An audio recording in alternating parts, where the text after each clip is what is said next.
Dulu ada seorang anak yang bernama Cassius Marcellus Clay Jr.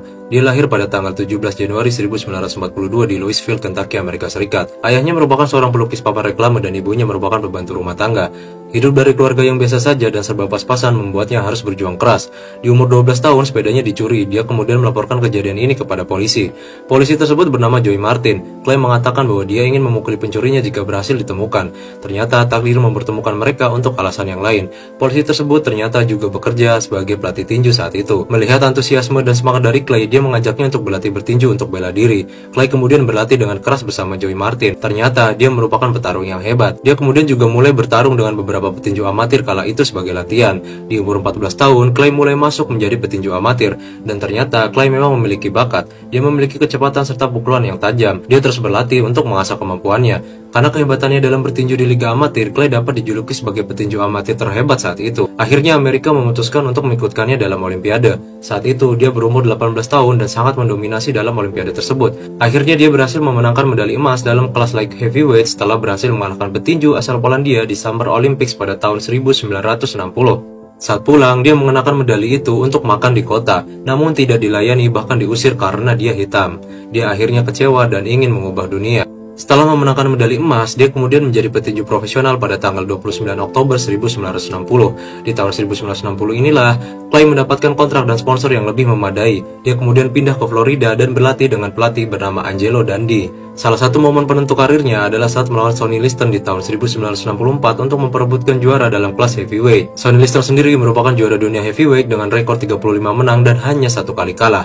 Clay merupakan petinju yang sangat lincah dan Liston merupakan petinju dengan pukulan yang sangat kuat. Akhirnya di ronde ke-6, Liston memutuskan untuk menyerah dan tidak dapat melanjutkan pertarungan. Clay berhasil menjadi juara dunia heavyweight. Setelah beberapa hari menjadi juara, dia mengguncang Amerika dengan pindah ke agama Islam. Dan setelah kurang lebih 2 minggu setelah itu, dia merubah namanya menjadi Muhammad Ali. Menuai berbagai kontroversi dan cemoohan, dia tetap melangkah maju.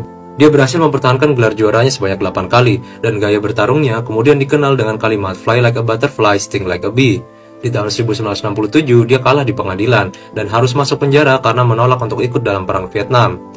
Ali kemudian membayar denda 10.000 US dollar untuk tidak masuk penjara, namun dicopot dari title juaranya. Dia juga tidak diperbolehkan untuk bermain tinju selama 3,5 tahun.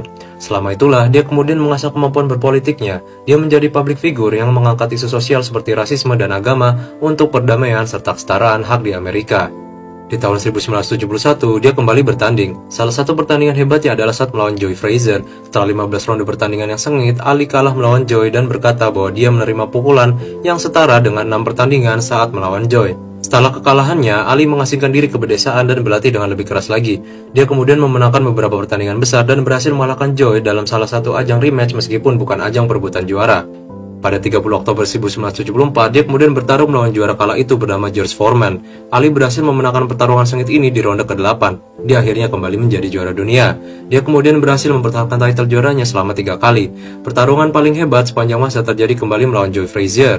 Joe memukul Ali sangat keras, pukulannya dapat merobohkan tembok namun dia tetap berdiri. Ali juga memukul Joe dengan sangat kuat hingga membuat mata Joe bonyok dan kesulitan melihat. Pertandingan berlangsung selama 15 ronde karena diberhentikan oleh pelatih Joe. Pelatihnya mengatakan tidak mau melanjutkan lagi karena Joe bisa celaka bahkan meninggal jika melanjutkan pertarungan tersebut. Setelah pertarungan itu, kondisi Ali semakin tidak fit. Meskipun begitu, dia tidak pensiun dan terus bertinju. Dia menyumbangkan 80% uangnya untuk orang yang membutuhkan. Setelah menjadi juara kembali dan bermain dalam beberapa liga exhibition di luar negeri, Ali sering babak belur. Dia sempat menjadi juara lagi namun berhenti 2 tahun, bertarung lagi, dan akhirnya memutuskan untuk berhenti total di tahun 1981. Dia kemudian memutuskan untuk berjuang dalam filantropi, pejuang kedamaian, dan kebenaran. Dia menyuarakan penghapusan ketidakadilan baik itu dalam rasisme maupun keagamaan. Di tahun 1984, dia didiagnosa mengidap sindrom Parkinson yang terjadi akibat trauma dan pukulan tinju selama karirnya. Meskipun begitu, dia tetap berjuang untuk rakyat kecil dan tidak pernah membenci tinju sama sekali. Ali kemudian meninggal di tahun 2016 di umur 74 tahun. Dia tidak hanya menjadi petinju terhebat sepanjang masa, namun juga menjadi salah satu pejuang keadilan dan kebenaran hingga akhir hayatnya. Bagaimana jika Anda mendeskripsikan Muhammad Ali? Berikut quotes dari Bob Dylan mengenainya. Terima kasih dan salam intelektual.